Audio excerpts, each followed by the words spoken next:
Hi friends, உங்கள் car repair ஆயிடுச்சுன்னா அதை ஒரு டூ வீலர் மெக்கானிக்கு கிட்ட விடுவீங்களா? ஆனால் உங்கள் வீட்டு பெரியவங்களுக்கு ஒன்றுனா ஏதாவது ஒரு டாக்டர்கிட்ட கூட்டிகிட்டு போய் காட்டுறீங்க. இது சரியா? அப்போ யார்கிட்ட தான் கூட்டிகிட்டு போய் காட்டணும் அப்படின்னு கேட்குறீங்களா? உங்கள் வீட்டு பெரியவர்களுக்கு ஒரு உடல் நல குறைவு ஏற்பட்டால் நீங்கள் அவரை ஒரு முதியோர் நல மருத்துவரிடம் சென்று காமிக்க வேண்டும். ஜூலை 1 நேஷனல் டாக்டர்ஸ் டே அப்படின்னு நம்ம எல்லாத்துக்கும் தெரியும். இந்த வருடம் ஜூலை 1ஆம் தேதி அன்னைக்கு சென்னையில் ரோட்டரி கிளப் ஒரு மிக பெரும் மருத்துவர்களுக்கான விருது வழங்கும் விழாவினை நடத்தியது. அந்த விழாவில் மருத்துவத்துறையில் உள்ள ஜாம்பவான்களுக்கு விருதுகளை வழங்கி சிறப்பித்தார்கள். அதுல நமது முதியோர் நல மருத்துவத்தின் தந்தை டாக்டர் VS நடராஜன் அவர்களுக்கும் விருது வழங்கி சிறப்பிக்கப்பட்டது. விழாவில் பேசிய அனைத்து மருத்துவ ஜாம்பவான்களும் ஒரு கருத்தை மட்டும் மீண்டும் மீண்டும் வலியுறுத்தினார்கள். அது என்ன அப்படின்னா, முதியோர் நல மருத்துவத்தின் தேவை. இன்றைய சூழலில் முதியோர் நல மருத்துவர்கள் எவ்வளவு அவசியம், முதியோர் நல மருத்துவத்தின் தேவையை பற்றி அங்கே வந்திருந்த ஒவ்வொருவரும் குறிப்பிட்டு பேசினார்கள். நமது நாட்டின் முதல் முதியோர் நல மருத்துவர் பத்மஸ்ரீ டாக்டர் VS நடராஜன் அப்படிங்கிறது எல்லோருக்குமே தெரியும். ஆனால் நமக்கு எல்லாமே முதியோர் நல மருத்துவர் அப்படின்னா யார், ஒரு முதியோரின் நலவாழ்விற்கு முதியோர் நல மருத்துவரின் பங்களிப்பு என்ன அப்படின்னு உங்களுக்கு தெரியுமா அப்படின்னு கேட்டால் அது ஒரு பெரிய கேள்விக்குறியே. இந்த கேள்விகளுக்கெல்லாம் விடைகளை தேடுவது தான் இந்த பதிவு. அதற்கு முன்பாக பூங்காற்று யூடியூப் சேனலை சப்ஸ்கிரைப் செய்து உங்களது நல்ல ஆதரவினை எங்களுக்கு தாருங்கள். முதலாவதாக முதியோர் நல மருத்துவர் எனப்படும் ஜீரியாட்ரிஷியன், இவங்களை பத்தி மக்களுக்கு விழிப்புணர்வு இருக்கா அப்படின்னு சொல்லி நமது பூங்காற்று யூடியூப் சேனல்ல ஒரு கருத்து கணிப்பு நடத்தினோம். அதுல பல்வேறு விதமான கேள்விகள் கேட்டிருந்தோம். அதற்கு வந்த பதில்கள் என்ன அப்படின்னு பார்க்கலாம். ஜீரியாட்ரிஷியன் பத்தி தெரியுமா அப்படின்ற கேள்விக்கு வெறும் 53% மக்கள் தான் ஆம் என்ற விடையை கொடுத்திருந்தனர். அடுத்ததாக, பெரும்பாலான முதியவர்கள் தங்களது உடல்நல பிரச்சனைகளுக்கு முதியோருக்கென்று தனித்துவமாக இருக்கும் ஜீரியாட்ரிஷனை பார்க்காமல் இருப்பது ஏன் அப்படின்ற ஒரு கேள்வியை கேட்டிருக்கும் போது 72% பேர் ஜீரியாட்ரிஷன் அப்படிங்கிறவரை பத்தின விழிப்புணர்வே எங்களுக்கு இல்லை அப்படின்ற பதில பதிவு செஞ்சிருந்தாங்க. முதியவர்கள் ஒரு ஜீரியாட்ரிஷன்ட்ட கன்சல்டேஷன் வாங்கியிருக்கீங்களா அப்படின்ற கேள்விக்கு 84% இல்லை என்ற பதிலை பதிவு செய்திருந்தனர். அடுத்த கேள்வியாக, முதியவர்களுக்கு இருக்கும் பிரச்சனைகளுக்கு ஒரு ஜீரியாட்ரிஷனை பார்க்கணும் அப்படின்னு நீங்க நினைத்திருக்கிறீர்களா அப்படின்னு முதியவர்களிடம் கேட்ட கேள்விக்கு 64% ஆம் என்ற பதிலை தெரிவித்திருந்தனர். உங்கள் உடல்நல பிரச்சனைகளுக்கு நீங்கள் ஒரு முதியோர் நல மருத்துவர், ஒரு ஜீரியாட்ரிஷனை பார்த்திருக்கீங்களா அப்படின்னு முதியவர்கள்ட்ட கேட்ட கேள்விக்கு 85% நாங்கள் முதியோர் நல மருத்துவரை பார்த்ததில்லை அப்படின்னு சொல்றாங்க. இதுல இருந்து நமக்கு என்ன தெரியுது அப்படின்னா, முதியோர் நல மருத்துவர் அதாவது ஜீரியாட்ரிஷனை பத்தின ஒரு சரியான விழிப்புணர்வு நமது சமுதாயத்தில் இல்லை அப்படிங்கிறதே நல்ல தெள்ள தெளிவாக தெரிகின்றது. டாக்டர் VS நடராஜன் முதியோர் நல அறக்கட்டளையின் சார்பாக முதியோர் நல மருத்துவம் மற்றும் முதியோர் நல மருத்துவரை பற்றிய தெளிவான விளக்கங்களை ஏற்படுத்துவதே இந்த பதிவின் நோக்கம். முதலாவதாக, முதியோர் நல மருத்துவர் அப்படிங்கிறவர் யார் அப்படின்னா, முதியோர் நல மருத்துவத்தில் MD ஜீரியாட்ரிக்ஸ் அப்படின்ற பட்டம் பெற்றவர்கள் தான் முதியோர் நல மருத்துவர் என்று அழைக்கப்படுவார்கள். அவங்க தான் முதியவர்களுக்கு ஏற்படும் பல்வேறு விதமான பிரச்சனைகளை சரியாக அணுகி தீர்வுகளை தர முடியும். அதாவது முதுமை நோய்களின் மேய்ச்சல் காடு அப்படின்னு டாக்டர் VS நடராஜன். முதுமை அப்படின்னு வந்துட்டாலே அதோட இயல்பு என்னன்னா, பல்வேறு விதமான நோய்கள் முதியோரை தாக்கும். பல்வேறு விதமான கேன்சர்ல ஆரம்பிச்சு நீரிழிவு, மூட்டு பிரச்சனைகள், இதய பிரச்சனைகள், நரம்பியல் சம்பந்தப்பட்ட பிரச்சனைகள், நினைவாற்றல், என்னென்ன பிரச்சனைகள் இருக்கோ அது அனைத்தும் முதியவர்களுக்கு வரும். இப்படிப்பட்ட காம்ப்ளெக்ஸ் சிச்சுவேஷனா இருக்கும்போது இன்றைக்கு முதியவர்கள் என்ன பண்ணிக்கிட்டு இருக்காங்க அப்படின்னா, ஒரு இதுக்கும் அதுக்கான நிபுணர்களை தேடி போறாங்க. இப்ப இதய பிரச்சனை இருக்கா, உடனே ஒரு ஹார்ட் ஸ்பெஷலிஸ்ட போறாங்க. மூட்டு சம்பந்தப்பட்ட பிரச்சனைகள் இருக்கா, ஒரு ஆர்த்தோபெடிஷன்ட்ட போறாங்க. நரம்பியல் சம்பந்தப்பட்ட பிரச்சனைகளா நரம்பியல் நிபுணர்கிட்ட போறாங்க. வயிறு சம்பந்தப்பட்ட பிரச்சனைகள்னா கேஸ்ட்ரோஎன்ட்ராலஜிஸ்ட போறாங்க. இப்படி ஒரு முதியவர் அவருக்கு இருக்கும் 4-5 பிரச்சனைகளுக்கு 4-5 சிறப்பு மருத்துவர்களை நாடி செல்கிறார்கள்.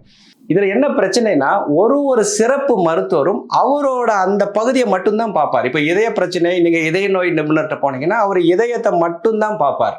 அதுக்கான மருந்துகளை விலாவாரியாக எழுதி கொடுத்துருவார். இந்த மாதிரி ஒரு முதியவரும் ஒரு 4-5 டாக்டர்ல பார்க்கும்போது 4-5 பிரிஸ்கிரிப்ஷன்ஸ் இருக்கும். பல முதியவர்கள் ஒரு வேளைக்கு 10-15 மாத்திரைகளை சாப்பிட்ற நிலைக்கு ஆளாக்கப்படுவார்கள். எல்லா டாக்டர்ஸும் கூடவே என்ன சொல்லுவாங்க, ஒரு மருந்துக்கும் ஒரு பக்க விளைவு இருக்கும் அப்படின்னு சொல்லியே தான் மருந்து மாத்திரைகளை எழுதி கொடுக்குறாங்க. நீங்க 10-15 மாத்திரைகளை வேலைக்கு சாப்பிட்டுட்டு இருந்தா என்ன ஆகும்? இங்கதான் ஒரு ஜீரியாட்ரிஷியனோட சேவை நமக்கு மிகவும் தேவை. நான் நிறைய ஜீரியாட்ரிஷியன்ஸோட அவங்க ஹவுஸ் விசிட்ஸ் எல்லாம் போகும்போதெல்லாம் கூட போய் பார்த்துருக்கேன். அவங்க முதல்ல என்ன பண்ணுவாங்கன்னா, அந்த முதியவர்கள்கிட்ட இருக்க அவ்வளவு பிரிஸ்கிரிப்ஷனையும் எடுத்து பார்ப்பாங்க. அவங்க 4 டாக்டர்ஸ்ட்ட போய் 4 பெரிய பெரிய பிரிஸ்கிரிப்ஷன் வச்சிருப்பாங்க. அதை அப்படியே ரிவ்யூ பண்ணி அதில் தேவையில்லாத மருந்துகள், அதிக டோசேஜ் உள்ளது, ஒரு மருந்து இன்னொரு மருந்தோட ஓவர்லேப் ஆகுறது, இந்த மாதிரி இருக்கிறதெல்லாம் நீக்கி அந்த மருந்தின் எண்ணிக்கையை குறைப்பார்கள். இதைத்தான் பாலிஃபார்மசி அப்படின்னு சொல்லுவாங்க. இதுல முக்கியமா நம்ம கவனிக்க வேண்டியது என்ன அப்படின்னா, நம்ம சிறப்பு மருத்துவர்கள்ட்ட போகும்போது அவங்க அந்த பர்டிகுலர் பிரச்சனையை மட்டும்தான் பார்ப்பாங்க. ஆனா ஒரு முதியோர் நல மருத்துவர், ஒரு ஜீரியாட்ரிஷியன் அந்த முழு மனிதரையே பார்ப்பாங்க. அவர் ஒரு முதியவர், ஒரு பெரியவர் இருக்கார் அப்படின்னா அவரோட வாழ்வியல் என்ன, அவரோட வருமானம், சமூக சூழ்நிலை என்ன, அவரோட குடும்பம், அவர் வசித்து வரும் இடத்தோட சர்க்கம்ஸ்டன்சஸ் என்ன, இவ்வளவையும் பார்த்து அதற்கு ஏற்ப பரிந்துரைகளை கொடுப்பாங்க. ஆனா சிறப்பு மருத்துவர்கள் பார்த்தீங்கன்னா என்ன பிரச்சனையோ அதை மட்டும் உன்னிப்பாக கூர்ந்து கவனித்து அதை மட்டும் அட்ரஸ் பண்ணுவாங்க. ஆனா முதியோர் நல மருத்துவர் முதியோர்களுக்கு ஏற்படும் பல பிரச்சனைகள், இப்ப இருக்கிற பிரச்சனை, இதுக்கு அப்புறம் அவருக்கு என்ன மாதிரி பிரச்சனைகள் வரலாம். இப்ப நிறைய முதியோர்கள் பார்த்தீங்கன்னா உடல் தளர்ந்து எலும்பும் தோலுமா ஆகி என்ன பண்ண கீழே விழுவாங்க. ஸோ அந்த கீழே விழும் பிரச்சனை வருங்காலத்தில் வரும். இப்போ இருக்கிற நிலையை கணித்து வருங்காலத்தில் இவருக்கு நினைவாற்றல் பிரச்சனை வரும். இந்த மாதிரி எல்லாம் தொலைநோக்கு பார்வையுடன் ஒரு முதியவரை அணுகுவதுதான் ஒரு முதியோர் நல மருத்துவரின் சிறப்பம்சம். ஒரு ஜீரியாட்ரிஷியனோட முக்கிய குறிக்கோள் என்னவா இருக்கும் அப்படின்னா, ஒரு முதியவர் நலமாக அவரோட உடல் இயக்கத்திற்கு தகுந்தபடி வாழ வேண்டும். திரும்ப ஹாஸ்பிட்டல்ல போய் அவரை அட்மிட் பண்றதுல எந்த விதமான பிரயோஜனமும் இல்லை அப்படிங்கிறத நன்கு அறிந்து ஒரு முதியவர் அவர் வசிப்பிடத்தில், அவரது வீட்டில் எந்த அளவுக்கு நன்றாக இயங்க முடியுமோ அதற்கு வழிவகை செய்வதே ஒரு முதியோர் நல மருத்துவரின் முக்கியமான செயல்பாடாகும். உதாரணத்துக்கு ஒரு 80 வயது பெரியவர், அவருக்கு திடீர்னு மூளையில ஒரு கட்டி இருக்கு அப்படின்னு கண்டுபிடிக்கிறாங்க. நரம்பியல் நிபுணர்கள் என்ன சொல்றாங்கன்னா, உடனடியாக அறுவை சிகிச்சை செய்து விடலாம் அப்படின்னு சொல்றாங்க.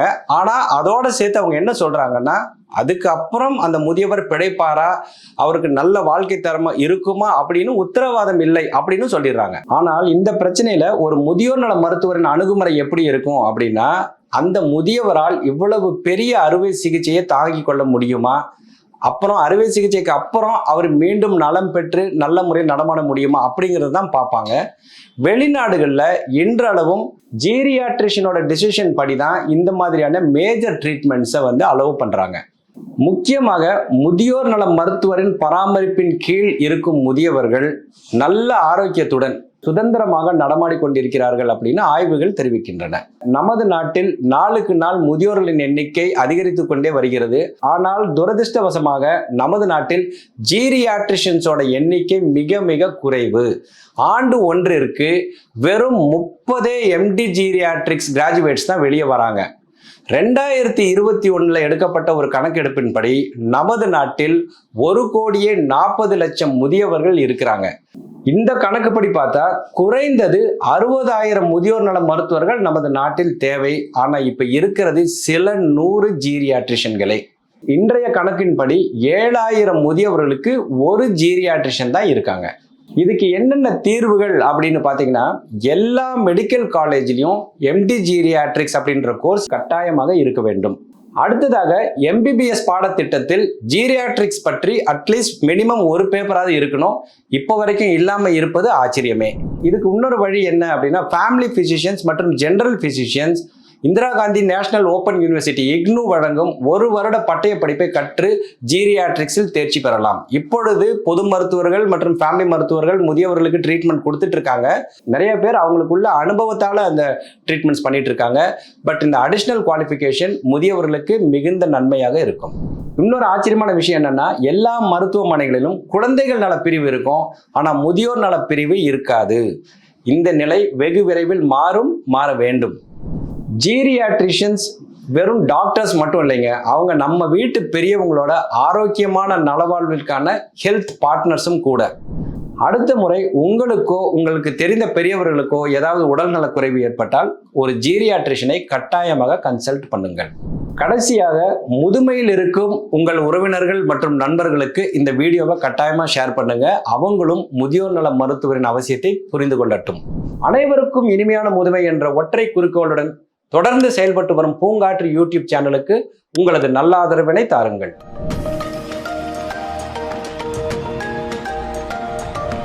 பூங்காற்று, இது நாளைய நல்வாழ்விற்கான வழிகாட்டி.